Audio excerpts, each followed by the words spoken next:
түндө кылган иш аракетибиздин негизинде монтип түнкү рейдтерди кылганыбыздын белгисинен монтип немелердин баардыгы жабылды. Интернет клубтардын баардыгы. Жаш өспүрүмдөр боюнча рейдти бүгүн экинчи күн улантып жатабыз. Кудай буйруса, дагы калгандарына иштегендин үстүндө аракеттебиз. Жаш өспүрүм канчада кийин келбейт? 5-тен кийин келбейт.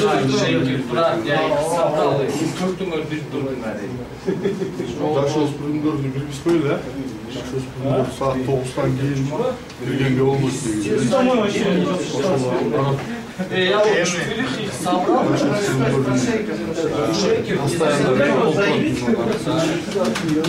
Хакимият тарабынан компьютерлерде жаш өспүрүмдөрдү киргизүү фактылары катталса, неме кылып атат, жаптырып атат баардыгын. Хозяиндерге да ошону туура түшүндүрүп айтып, неме кылып коебуз. Хорошо жигиттер, рахмат. Фрунзе көчөлөрүнүн кезилишинде жайгашкан Легион интернет клубу биздин 2-3 күндүк рейд учурунда иш жүргүзгөнүбүздүн жыйынтыгы азыр кирип текшерсек бир да жаш өспүрүм жок. Жаш өспүрүмдү жолуктура алган жокпуз бул жерден.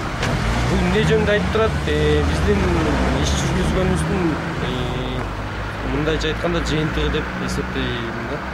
Я, Гройс. Түшүнбөдүм. Гройзда жашайм. Грозныйда? Гроз. Айыл. Каерде ал? Алматы жакта. Алматы жакта? Алматы. Ошактан ошакка компьютер ойногону келдиңби? Бияка байке таанышыма келген болчу. Компьютерде эмне отурасың? Компьютер келип бир саат ойноп кетейин. Түн бир убактабы? Кайра кантип кетесиң?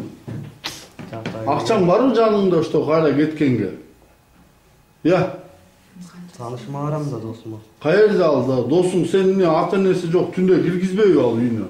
Алып келгендигин негизинде монтип кармалып, анан мондай немелер түзүлөт, протоколдор. Ата энелери алыста жашагандардыкы келе албагандыктан мондай постановление, токтом. Ушулар түзүлүп, анан кийин ушу токтом негизинде жанагы жаш өспүрүмдү кармоочу немеге жеткизилип турат балдар. Бул жак Хакимият Свердловский районунун представители биз менен тыгыз байланышта жумуш алып барат ар дайым. Ушул тартабыз.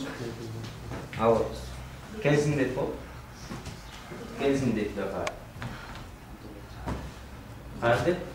Адрес. Адрес кайда? Гоголя Московская. Гоголя Московская. Вчера уже все равно. Ответственность. Без паспорта. Да, вечер паспорт с ним берял. Тогда сейчас мы паспорт вашего запишем, шефа. Завтра вы ко мне с паспортом туда подойдете. Хорошо. И вот справку с листа учебы мальчика принесете. Паспорт надо. Где он работает?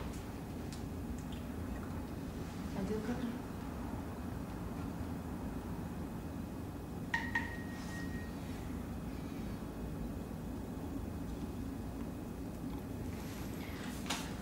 Девушка, на отдел кадров.